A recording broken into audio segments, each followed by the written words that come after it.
کی ضرورت بھی محسوس نہیں کرتا کہ جب یہ شرک اتنی خطرناک چیز ہے کہ وہ اللہ جو غفار ہے، جو رحمان ہے، جو رحیم ہے، وہ قرآن میں اعلان کرتا ہے ان اللہ لا یغفر ان یشرک بہ ویغفر ما دون ذلک لمن یشاء۔ میرے بندو، میں رحمان ہوں، میں رحیم ہوں، میں غفار ہوں، میں تمام گناہوں کو معاف کرنے والا ہوں، لیکن میں شرک کو معاف نہیں کروں گا۔ شرک کے علاوہ شرک سے جو چھوٹے گناہ ہیں، شرک سے کمتر گناہ ہیں، وہ تو معاف ہو جائیں گے، شرک کی اللہ کیا معافی ہے۔ اور قرآن میں تو اللہ نے ایک جگہ اپنے نبی سے فرمایا، اپنے نبی اکرم کا کیا مقام ہے۔ ابھی آپ نے سیرت پر تقریر سنی ہے، 3 دن سے لگاتار آپ تقریریں سن رہے ہیں، مقام رسالت پر آپ نے پوری تقریر سنی ہے۔ اللہ کے رسول صلی اللہ علیہ وسلم کا کیا مقام ہے آپ کو معلوم ہے۔ وَلَقَدْ أُوحِيَ إِلَيْكَ وَإِلَى الَّذِينَ مِن قَبْلِكَ لَئِنْ أَشْرَكْتَ لَيَحْبَطَنَّ عَمَلُكَ وَلَتَكُونَنَّ مِنَ الْخَاسِرِينَ۔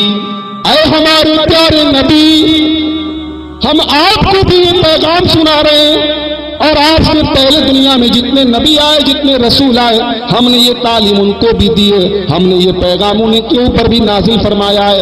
لئن اشرکت، اگر آپ نے بھی شرک کر دیا، اگر آپ نے بھی توحید کا حق ادا نہیں کیا، اگر اللہ کی توحید کے معاملے میں آپ سے بھی چوک ہو گئی، لئن اشرکت لیحبطن عملک، تو آپ کی ساری نیکیاں برباد ہو جائیں گی، آپ کے سارے عمل برباد ہو جائیں گے، ولتکونن من الخاسرین، اور آپ خسارہ اٹھانے والوں میں سے ہو جائیں گے۔ یعنی آپ سوچئے کہ کیا نعوذ باللہ ہم اپنے نبی، اپنے پیارے نبی صلی اللہ علیہ وسلم کے بارے میں سوچ بھی سکتے ہیں کہ نعوذ باللہ آپ سے شرک ہوگا؟ سوچ بھی نہیں سکتے، لیکن اللہ اپنے رسول کو خطاب کر کے کہہ رہا ہے لئن اشرکت لیحبطن عملک۔ اے نبی، آپ کا جو مقام ہے، جو مرتبہ ہے، جو فضیلت ہے، اس کے باوجود ہم آپ سے بھی کہہ رہے ہیں کہ اگر آپ نے بھی شرک کیا تو آپ کے سارے عمل برباد ہو جائیں گے۔ گویا رسول اکرم کے اوپر یہ آیت نازل کر کے رسول اکرم کی امت کو یہ تعلیم دی جا رہی ہے کہ شرک کتنی خطرناک چیز ہے اور توحید کتنی امپورٹنٹ چیز ہے، اس کو ہمیشہ اپنے دماغ میں رکھو اور اس میں کوئی لاپرواہی نہ ہو۔ بڑی عجیب بات ہے کہ آج کا مسلمان توحید کے معاملے میں لاپرواہ، ایاک نعبد و ایاک نستعین بھی پڑھ رہا ہے اور اپنے ماتھے کو غیروں کے آستانوں پہ جھکا دیا۔ یہ ماتھا، یہ ہماری باڈی کا سب سے ٹاپ حصہ ہے، ہمارے جسم کا سب سے اونچا حصہ۔ اس ماتھے کی عزت اسی میں ہے، اس ماتھے کا سمان اسی میں ہے کہ اس کو رب کے آگے جھکایا جائے۔ اس ماتھے کی توہین ہے کہ اس کو ہم اللہ کے علاوہ کسی اور کے در پہ جھکائیں۔ کس کے در پہ جھکائیں؟ ہے کوئی اللہ کے علاوہ جو ہمیں کھلائے، ہمیں پلائے، ہمیں روزی دے، ہماری زندگی کا، ہماری موت کا مالک؟ ذرا آپ قرآن کا 20واں پارہ اٹھائیے، قرآن کا 20واں پارہ، سورہ نمل کی آیت نمبر 60 سے لے کر آیت نمبر 64 تک آپ پڑھتے چلے جائیے، 5 آیتیں ہیں، پڑھتے چلے جائیے۔ امن خلق السماوات والارض وانزل لكم من السماء ماء فانبتنا به حدائق ذات بہجہ۔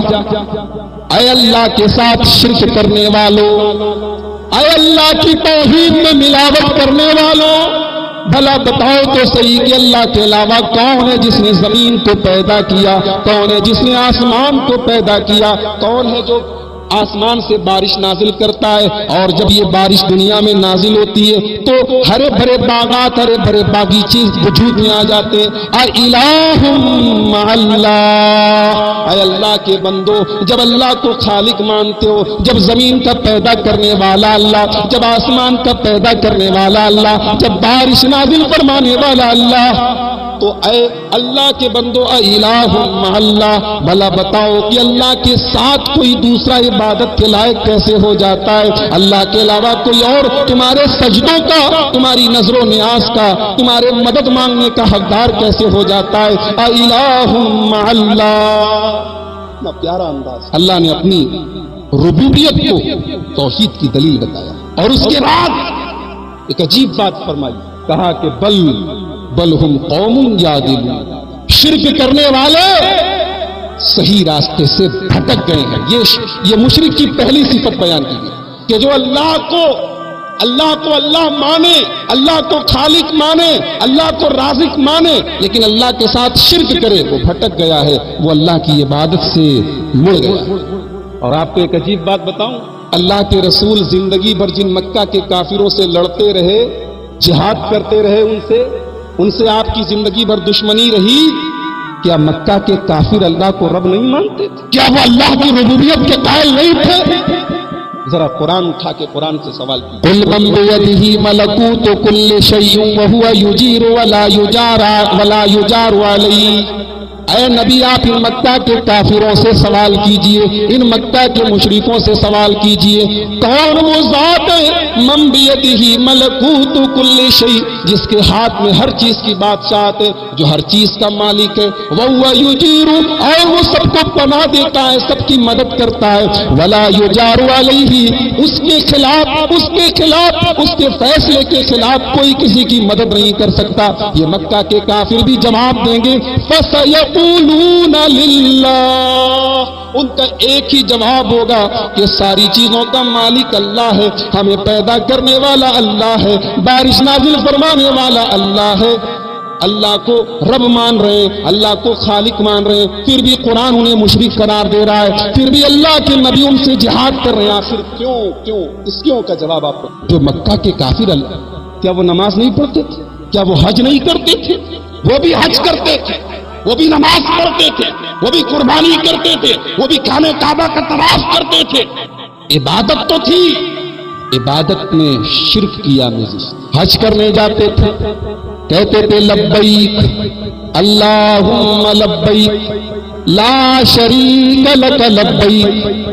آج ایک مسلمان جب حج کرنے جاتا ہے تو کیا پڑھتا ہے؟ لبیک اللہم لبیک لبیک لا شریک لک لبیک ان الحمد والنعمت لک والملک لا شریک لک.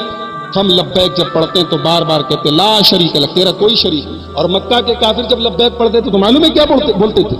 کہتے تھے لبیک اللہم لبیک لا شریک لک الا شریکا تملکہ وما ملک. کہتے تھے اللہ تیرا کوئی شریک نہیں مگر ہاں ایک شریک ہے اور اس کو تو نے ہی شریک بنایا. ایک آدمی کہتا ہے کہ عیسیٰ علیہ السلام اللہ کے بیٹے، عیسیٰ علیہ السلام ہمارے خدا ہیں، عیسیٰ علیہ السلام ہمارے رب ہیں. ہم کہتے ہیں وہ مشرک ہے، وہ اللہ کا بیٹا بنا رہا ہے ان کو، وہ عیسیٰ علیہ السلام کو اللہ کا رب بنا رہا ہے، وہ مشرک ہے. اب ایک دوسرا آدمی کہتا ہے، وہ کہتا ہے رب تو اللہ ہے لیکن اللہ نے اپنی ربوبیت حضرت عیسیٰ کو بھی دی. اللہ بھی رب ہے اور عیسیٰ علیہ السلام بھی رب ہے، اور عیسیٰ علیہ السلام خود سے رب نہیں بنے، ان کو اللہ نے رب بنایا. اب کوئی کان پکڑ کے پیچھے سے ایسے گھما کے اگر بولے تو ہم کیا کہیں گے؟ وہ شرک نہیں کر رہے. مکہ کے کافر کیا کہہ رہے؟ لا شریک لک، تیرا کوئی شریک نہیں، الا شریکا تملکہ وما ملک، مگر ایک شریک ہے اور اس شریک کو بھی تو نے بنایا ہے، اس کا مالک بھی تو ہے. توحید میں کوئی منطق نہیں چلے گی میرے بھائی، توحید میں مثال نہیں چلے گی کہ صاحب پرائم منسٹر سے ملنا ہے تو پہلے اس کے اسسٹنٹ سے ملنا پڑتا ہے، آفیسر کے پاس جانا ہے تو پہلے بیچ کے لوگوں سے ملنا پڑتا ہے. آپ اللہ تبارک و تعالیٰ سے کہتے ہیں کہ ڈائریکٹ مانگی، یہ کیسے ہو سکتا ہے؟ یہ منطق آپ کو پتا ہے کس کے لیے آپ بیان کر رہے ہیں؟ نعوذ باللہ ثم نعوذ باللہ. کیا اللہ تبارک و تعالیٰ دنیا کے پرائم منسٹروں اور بادشاہوں کی طرح کمزور ہے؟ دنیا میں جب کوئی ظالم بادشاہ ہوتا ہے، کسی کی مجال اور ہمت نہیں ہے کہ اس سے بات کر سکے، تب وہ جو ہے کسی کو بیچ میں پکڑتا ہے، کسی کا واسطہ لگاتا ہے، کسی کو میڈیٹر بناتا ہے کہ چلو بھائی تم میری بات اللہ تک پہنچا دو. نعوذ باللہ. کیا اللہ تبارک و تعالیٰ واسطے کا محتاج ہے؟ ڈائنامائٹ کر دیا اللہ نے اس عقیدے کو قرآن میں. وَإِذَا سَأَلَكَ عِبَادِي عَنِّي فَإِنِّي قَرِيبٌ. اے میرے نبی، میرے بندے آپ سے میرے بارے میں سوال کرتے ہیں، انہیں جواب دے دو فَإِنِّي قَرِيبٌ، میں تو قریب. ایک صاحب مثال دینے لگے، بنارس سے بمبئی جانا ہو تو کیسے جاؤ گے؟ ڈائریکٹ چلے جاؤ گے؟ ٹرین کی ضرورت پڑے گی، ہوائی جہاز کی ضرورت پڑے گی. کہیں جانا ہے تو تمہیں ٹرین کا سہارا لینا پڑے گا، ہوائی جہاز کا سہارا لینا پڑے گا. میں کہتا ہوں یہ سامنے دکان ہے، دکان میں مجھے جانا ہے، میں ہوائی جہاز سے جاؤں گا دکان. ہمیں واسطہ اور سہارا اس کے لیے چاہیے جو دور ہو. میرا رب تو اعلان کر رہا ہے کہ فَإِنِّي قریب، ہم تو قریب.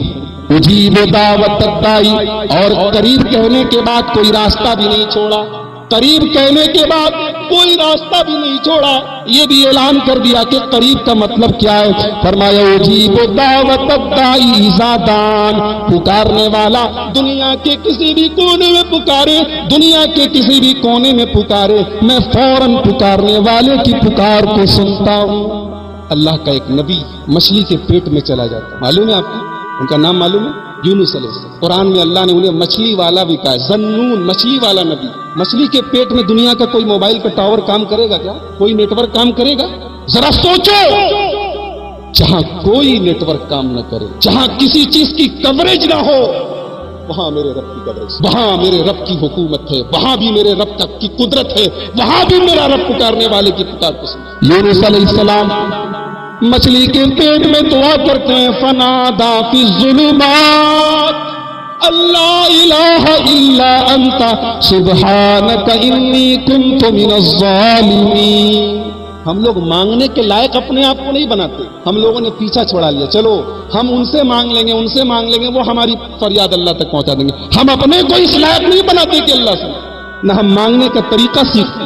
قرآن میں اللہ نے بار بار اپنے نبیوں کے واقعات کیوں بیان کیے کہ دیکھو یہ میرے نبی ہیں، یہ میرے رسول ہیں، یہ میرے پیغمبر ہیں، ان کے اوپر بھی مصیبتیں آئیں، ان کے اوپر بھی پریشانیاں آئیں، ان کو بھی ہم نے اولاد کے لیے ترسایا، ان کو بھی ہم نے، ان کے اوپر بھی مصیبتوں کے پہاڑ